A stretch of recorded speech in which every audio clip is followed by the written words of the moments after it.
divine unity between him and us creates a family. We are family here today. In fact, I am loved here more than I am by relatives that I have through marriage. Many of those people despise me. They don't care if I drop dead because they walk in darkness. I continue to pray for them, but I am salt. I am a preservative, and also a preservative is an irritant. I've had people come up to me, a boss years ago when I was in the world, and this boss said, just seeing you bothered them. And so I responded by complimenting them. Right? We're supposed to love all the time.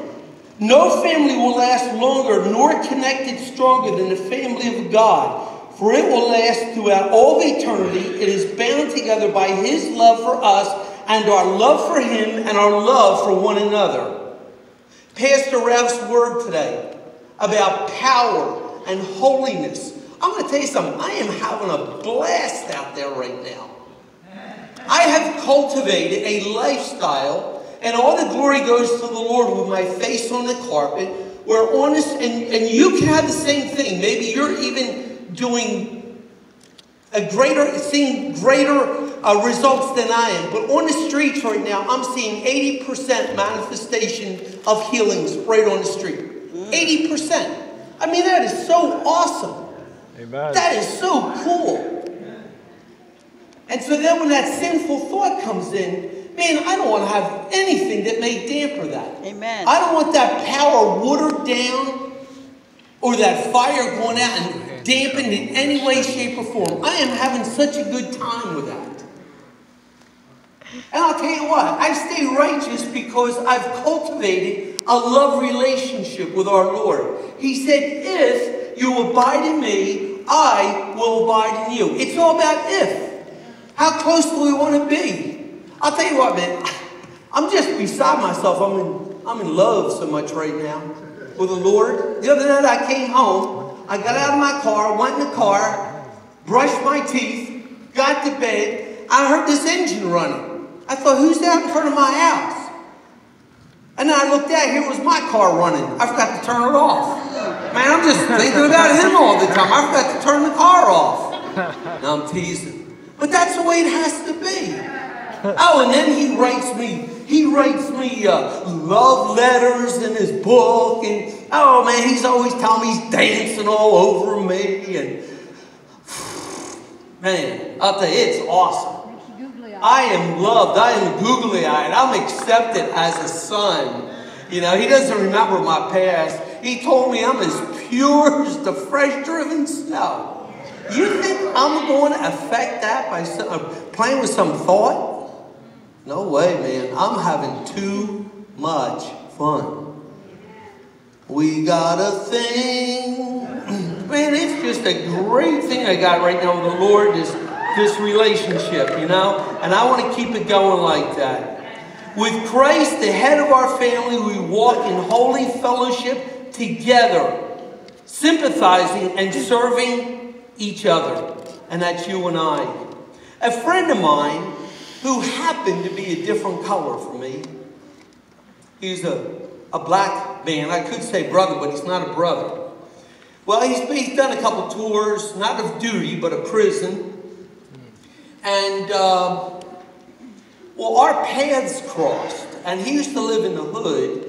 And he doesn't, can you get that testimony up? Let me know if you have it. And so anyway, so he don't live in the hood anymore, but he and I became friends. And the other day, he said to me, yo, Faz. My friends call me Faz. Okay, you want to call me Faz? I'm good with that, okay? And Lily?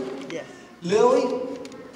So that's Lily there. Would you raise your hand, Lily? She is all that in a bag of chips, 16-ounce Pepsi, crushed studies. She is just off the charts. By the way, I told her today, Lily, I just love your outfit. And I can't lie to you because I'm a Christian. And she said, what's your name? what's your name? There's always some song going through my head, you know? But I said, it's Craig, but my friends call me Faz. She calls me Faz, and I call her Lil. And so that's the way we do it. It's a family thing, right? So anyway, this guy who used to live in the hood, he wants me to take him to Wawa. So we go to Wawa, and I needed to go into the hood to see somebody. And he says, yo, Faz, I ain't got no time for that mess going in that hood. And I'm thinking, wow, he doesn't sound very grateful. So then I found out later he didn't want to go in the hood because he's with a pale face. And the brothers in the hood wouldn't like that. So he confessed to me. So I said, all right, brother, I get this. You're ashamed of me, right? Well, maybe we can go in the hood sometime at night, you know? That's okay, you're ashamed of me. I see how you roll. He goes, no, Faz, I ain't like that. I said, don't tell me how it is. You just show me how it is. I said, it's okay. I'll get over this in about 8 years. So his aunt was over the house the other day. His aunt was over the house the other day. And she said, so I told her what happened. She goes, yo, Billy, I heard you were ashamed to go into the hood with Faz, huh? And he goes, Faz, what are you doing telling her our business? I said, don't go there with me, our business, you know? And so we had a good time. So, anyway, I'm dead here. So, so anyway, he needed to get a ride to the doctor. It was like 45 minutes away. I didn't have really any time to go. But I said I would take him. Why? Because I want to win him to Christ. Amen. So I get there. I drop him off. I said, call me from the office because he doesn't have a cell phone. Call me and get done with the doctor, and I'll come and pick you up. So I go to this other store, and this old guy, about my age, rolls down his window. He's a little older.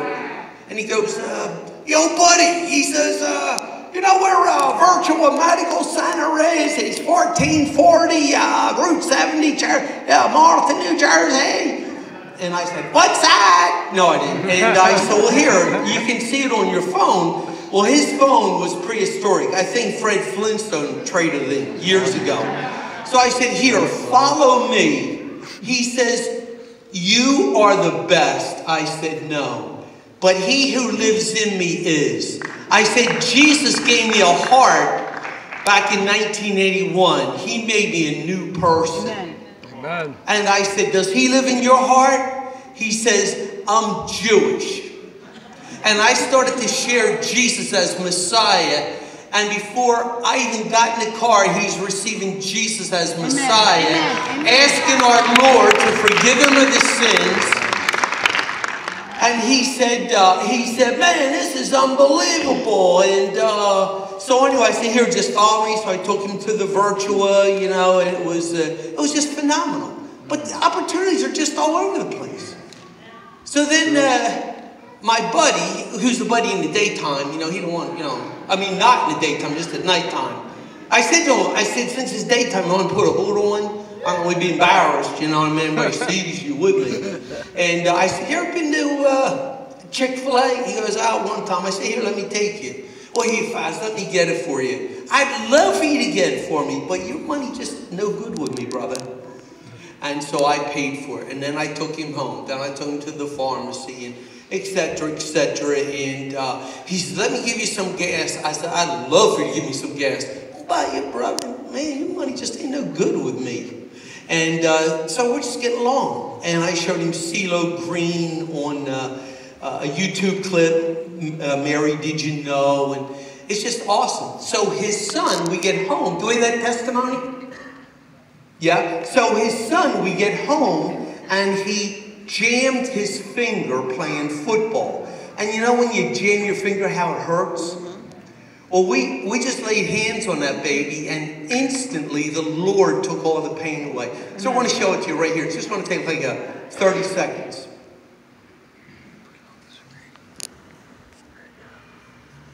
All right, this is Craig Fasler with Javon and his dad, Yuhan. And Javon, he messed up his finger. What'd you do to your finger, dude? I jammed You were playing basketball or baseball and you jammed it? I was playing football with my dad. Okay. He gave it to me and I jammed it. You jammed it. Was it real painful? Yes. And we just prayed what, in the name of Jesus? Yes. And what happened? It stopped hurting. Stop hurting. Can you bend it now? God, glory. 100%? Jesus. And that glory healed you. Hallelujah. That's right, brother. Now watch his God God. bless you. Thanks, guys. Look at that smile, man. All right. Isn't that cool? Yes. So that's part of my mission field. Yes. You know, but I constantly rag on him about that deal with not wanting to go in the hood with me. You know? So we have a good time with it, you know what I mean? But that guy's important to me. Yes. I was left here for him. That's right. You know what I mean? We need to understand that. So anyway, I want to talk about 2 reasons here with the time that we have left of ministering in this world. I want to ministering this word. I want to take a look at the world in which we live. And I want to take a look at the church in North America of which we are a part of. Let's first take a look at the world. The world, we can't get upset with the world because they are only acting according to their nature. And our Father, the head of our family, tells us, hey, you know what? They've been blinded by the evil one. So we can't catch an attitude with the world. We need to be praying for them because they've been blinded. And also another part of our family, you know that guy, I think he has something to do with the Bible, Paul? He said, if not for the grace of God, there go I. So we can't ever point a finger at anybody, right? But we need to pray for them. But the world is lost, dark, and turning pitch black. Do you recognize that? The Lord showed me a snowball coming down off the hill. And as that snowball goes down off the hill, it gets bigger. But not only, so bigger means more people are part of it. And not only does it gather more people, but it gathers more momentum. And we are there right now, beloved. We are there right now. We got a snowball of darkness crashing in on us. It was partially reflected by Governor Cuomo from New York this week, who signed a bill who said that now you can kill your unborn children up to and including the day of delivery.